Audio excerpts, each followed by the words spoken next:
அஸ்ஸலாமு மாம்ஸ் கிச்சனுக்கு என் சேனலை ஃபஸ்ட் டைம் பார்க்கலாம் சப்ஸ்கிரைப் பண்ணுங்கம்மா, லைக் பண்ணுங்கள். இன்றைக்கி இப்போ தான் 7:10.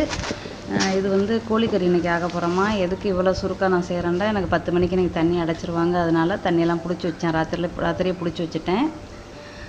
டாய்லெட்டில் ஒரு 2 வாளி. இதுக்கு வந்து டாங்கி தண்ணி வராது, மெயின் தண்ணி தான். அதனால் சும்மா பிடிச்சி வச்சுக்கிட்டேன். இப்போ இன்றைக்கி கோழிக்கறி ஆக்கி இன்றைக்கி வந்து மாங்காய் பச்சடி வைக்க போகிறேன். இது அதிரச மாவு அன்றைக்கி செஞ்சேன் பார்த்திங்களா, அந்த மாவு கொஞ்சம் இருந்துச்சு, அதை செஞ்சிடலான்ட்டு.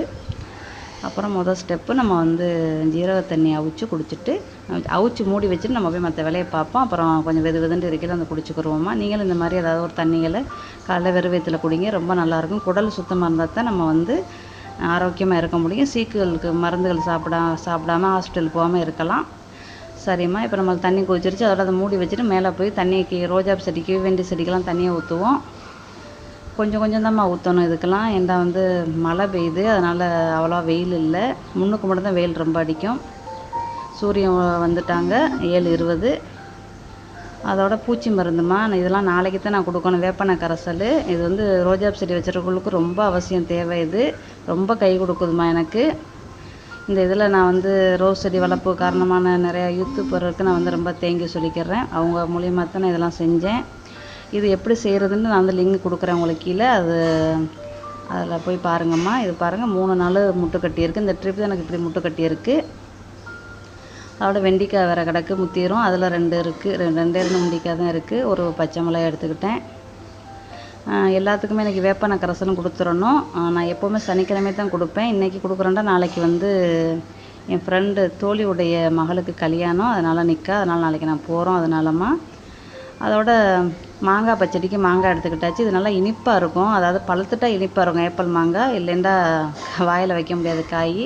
அப்புறம் வேப்பெண்ணெய் கரைசலுக்கு, பெருங்காய கரைசலுக்கு நான் ஒரு 10 லிட்டர் தண்ணியில் கலந்து வச்சுக்கிருவேன். வாரம் அந்த தண்ணியை அள்ளி ஓட்டையாக மூடிக்கு போட்டுக்கிட்டு நீங்கள் தொளிச்சு விடுங்க. பூச்சி இருக்குது இல்லை, இதை செஞ்சுருங்கம்மா. வாரம் ஒரு கிழமையை வச்சுக்கிட்டு செஞ்சு விட்ருங்க. உரம் போடுறது ஒரு கிழமை, பூச்சி மருந்து அடிக்கிறது ஒரு கிழமை வச்சுக்கிட்டு நம்மளுக்கு நல்லாயிருக்கும். இது அவரைக்கொடி கீழே கிடந்தது, எப்படி அரைச்சி போயிருக்குன்னு பார்த்தீங்களா. அதோட மேலே கொண்டு வந்துட்டேன். இப்படி இருந்தால் கீழே எப்படிமா வைக்க முடியும். அப்புறம் இந்த இலைகள்லாம் நீங்கள் எடுத்துருங்க, கருப்பாக ரோஸ் செடிக்கு இருக்கிற இலைகள்லாம் நீங்கள் எடுத்துருங்க. அப்புறம் இப்போ பாருங்கள், அந்த ஒரு பூவை கட்டுறேன். பூவை பாருங்கள் எவ்வளோ அழகாக முட்டு வச்சு எவ்வளோ மலர்ந்துருக்குன்னு பார்த்தீங்களா. அது ஃபுல்லாக மலர்ந்துடும். அருமையாக, கலர் மட்டும் அருமையாக இருக்காதுமா. இது 3 கலர் இருக்குமா. ஒரு கலர் வந்து அப்படி சிகப்பாக போயிடும் கடைசியில். அதை நான் கொஞ்சம் எடுத்துக்கிட்டோம்ல, வாசமாக இருக்குமா அந்த பூவு. அப்புறம் என்னோடய பூக்குத்துக்கு நான் வச்சுக்கிட்டேன். அடுப்பில் எப்போவுமே நான் பூ இது வச்சுருப்பேன், அதுக்காண்டி எடுத்துக்கிட்டோமா. நம்மகிட்ட என்ன இருக்கோ அதை வச்சு அழகு பார்த்துக்கிற வேண்டியது தான், அவ்வளோதான். இதெல்லாம் நம்மளுக்கு ஒரு சந்தோஷங்கள்மா. இந்த மாதிரி செய்கிறதெல்லாம் நம்மளுக்கு ஒரு சந்தோஷங்கள். அடுப்பில் சமையலை மட்டும் வைக்காமல் இந்த மாதிரி சில ஜாமான்களை வச்சுக்கலாம் நம்மளுக்கு பிடிச்சதை. அப்புறம் ஜீரக தண்ணியை குடிச்சிட்டு நம்ம கோழியை சுத்தம் பண்ணி உப்புக்குள்ளே ஊறிக்கிட்டு இருக்காங்க. எல்லாத்தையும் வெட்டியாச்சு. கோழிக்கறி ஆக்கிக்கிட்டு இருக்கிறேன். மாங்காய் பச்சடிக்கு எல்லாம் ரெடி பண்ணியாச்சு. மாங்காய் பச்சடியோட லிங்கை நான் கீழே கொடுக்குறேம்மா. கோழிக்கறி ஏற்கனவே போட்டிருக்கிறேன். நான் எப்போவுமே என் சமையலில் வந்து ஒரு ட்ரிப்புக்கு ஒரு ரெசிபி தான் நான் போடுவேன். அது கோழிக்கறியோட லிங்க் வேண்டாம், உங்களுக்கு கீழே கொடுக்குறேம்மா, நீங்கள் போய் பாருங்கள். இப்போ அதோட அதிரச மாவை செய்யலான்னு பார்த்தேன். அப்புறம் தண்ணி 10 மணிக்கு நின்றுமே, அந்த வேலையை பார்க்கணுமேண்டு நான் வந்து முதல்ல பசியாருவோமேண்டு. எனக்கு பசியார டிஷ்ஷுண்டா இன்றைக்கி வந்து முட்டையும் ப்ரெட்டுமா. முட்டை, கொஞ்சோண்டு மிளகுத்தூள், கொஞ்சோண்டு பட்ரு, கொஞ்சோண்டு சீனியை போட்டு அடிச்சுக்கிட்டு அந்த ப்ரெட்டு ரொட்டி சாப்பிட வேண்டியதுமா. செஞ்சுக்கிட்டு இருக்கலையே மகன் ஃபோன் அடித்தார். அதோட அவர்கிட்ட பேசிக்கிட்டே சாப்பிட்டேன். அவர் எப்போவுமே வெள்ளிக்கிழமைக்கு அம்மா யாவும் அவருக்கு வந்துடும். அது காரணம் வந்து அவர் வந்து ஜும்மா தொழுகையை முடிச்சுட்டு பக்கத்தில் இருக்கிற சவுத் இந்தியன் டிஷ் கடைக்கு போய் அவர் சாப்பிடுவார். தாலி சாப்பாடு அம்மா சமையல் மாதிரி, அம்மா ரெசிபி மாதிரியே இருக்குமா, நீங்கள் செய்கிற மாதிரியே இருக்குமா அப்படின்னு சொல்லுவார். எனக்கு ரொம்ப சந்தோஷமாக இருக்குது. என் பிள்ளைக்கு அங்கேயாவது ஒரு சவுத் இந்தியன் டிஷ் கிடச்சிச்சு அப்படின்னு எனக்கு ரொம்ப சந்தோஷமாக இருக்குமா, உண்மையிலேயே சொல்கிறேன். அந்த லிங்கை வந்து உங்களுக்கு கீழே கொடுக்குறேன். அதை போய் நீங்களும் பார்த்து உங்கள் பிள்ளைகளுக்கு செஞ்சு கொடுங்கம்மா. சவுத் இந்தியன் அதாவது சைவ சாப்பாட்டை விரும்புகிறவங்க கண்டிப்பாக இதை சாப்பிடுவீங்க. கண்டிப்பாக உங்களுக்கு பிடிக்கும். அவ்வளோ குக்கரில் அரிசியை போட்டு நான் வெளியே வந்துட்டேம்மா. வெளியே வந்து எல்லாத்தையும் அங்கே எல்லாம் சுத்தம் பண்ணிவிட்டு வெளியே வந்து கூட்டிக்கிட்டு இருக்கிறேன். ஒரே மழை, இலையெல்லாம் பாருங்கள் அப்படியே இதாக இருக்குது. இந்த இடம்லாம் பாருங்கள் அழுக்காக கிடக்கு. இந்த இடத்தெல்லாம் சுத்தம் பண்ணணும். எப்போவுமே சனிக்கிழமையும் செய்வேன். இப்போ சனிக்கிழமை வேலையை இன்றைக்கே செஞ்சுட்டா தான் நாளைக்கு கொஞ்சம் ரிலாக்ஸாக இருக்கலாம்னு இந்த எல்லாத்தையும் கழுவிட்டேன்.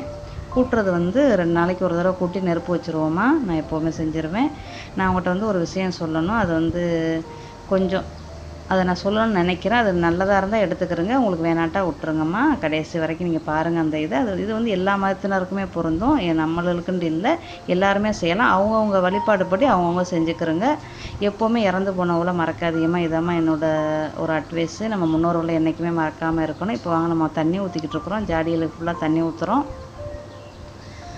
அதுக்குள்ளே ஒரு இதுதான் உங்களுக்கு வந்து ஒரு இது நான் சொல்கிறேன். நான் வந்து என் வாழ்க்கையில் வந்து செஞ்சு பார்த்தது, அதைத்தான் நான் உங்களுக்கு சொல்கிறேன். அதை கேட்குறேன்டா கேளுங்க, செய்கிறேன்டா செய்யுங்கம்மா. இது பயிறு போட்டேன். அது வந்து 3 செடி, அதனால் நல்லா காய்ச்சிருக்கு. இன்னொரு 5-6 செடி போட்டால் நான் காய் பிடிங்கிடலாம். இது வந்து முடக்கத்தண்ணி விதை விட்ருக்காங்க. இது வந்து ஸ்லோன் பசலிம்மா, நல்லா பெருசாக வந்துட்டாங்க பார்த்தீங்களா. அது காரணம் கம்போஸ்ட் போட்டிருக்குறோம், அதனால். ஓகேம்மா, இப்போ நம்ம முன்னூறு கூட்டிக்கிட்டு இருக்கிறோம்.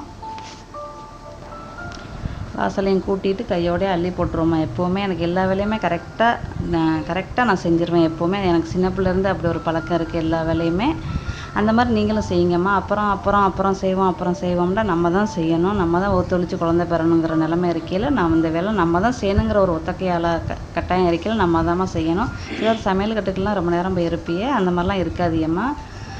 அரை மணி நேரம் 3/4 மணி நேரத்தில் சமைச்சு போட்டு வந்து உட்காந்துருங்க. அப்போ தான் நம்மளுக்கு ஒரு ரெஸ்ட்டு, நம்ம ஒரு பொழுதுபோக்கு, நம்ம எதுவும் செய்யலாம், குர்ஆன் ஓதலாம், திக்ர் பண்ணலாம், ஏதாவது நம்மளும் செய்யலாம். அப்புறம் எடுத்த ஜாமானை வச்சுருவேம்மா நான் எப்போவுமே. அப்புறம் நெருப்பு அடைஞ்சிக்கிட்டு இருக்காங்க. இப்போ நான் குளிச்சுட்டு ஒரு சின்ன தொழுகை இருக்குது, அந்த தொழுகையை செய்யணும். அது வந்து 10:30லேருந்து 12 கிலோ செய்கிற தொழுகை. அதை முடிச்சுட்டு நான் வந்து இன்றைக்கி வந்து குர்ஆன் ஓதணுமா. இன்றைக்கி தான் நம்ம சமைக்கலாம் செஞ்சிட்டோம்ல. என்னோடய முன்னோர்களுக்கு வந்து நான் கொஞ்சம் நாளாகவே குர்ஆன் ஓதிக்கிட்டு இருக்கிறேன். அது எவ்வளவோ நன்மை இருக்குமா, எனக்கு இவ்வளோ நன்மை இருக்குமா அப்படின்னு நான் உணர்ந்து நான் சொல்கிறேன். நம்ம முன்னோர்களோட துவா பரக்கத்து நம்மளுக்கு கண்டிப்பாக வேணும். நம்மளுக்கு இறைவனோட அருளும் வேணும். நம்மளுக்கு முன்னோரோட துவா பரக்கத்து நம்மளுக்கு வேணும். அவங்களுக்கு நம்ம வந்து அவங்க நன்மைக்கு நம்ம ஓதுறோம். ஆனால் அவங்க சந்தோஷத்தில் நம்மளுக்கு துவா செய்கிறது எல்லாம் நம்மளுக்கு அவ்வளாக்கி வைப்பான். நம்ம வந்து குடும்பத்தில் சந்தோஷமாக நிம்மதியாக இருக்கணும்னா இது ஒரு வடிமா. எவ்வளோ வசதியானவங்க நிம்மதி இல்லாமல் இருக்கிறாங்க. அது காரணம் வந்து முன்னோர்களோட துவா பரக்கத்து அவங்களுக்கு இல்லை, அதான் காரணம். இது எனக்கு தெரிஞ்சால் நான் சொல்கிறேன். அப்புறம் நிறையா திக்ருகளை பண்ணுங்கள். இது இஸ்லாமியர் மட்டும் செய்யணுன்னு சொல்லலாமா, எல்லா மதத்தினருமே அவங்களும் தக்கன செஞ்சுக்கிறோமா. ஓகேம்மா, மீண்டும் சந்திப்போம். தேங்க்யூ.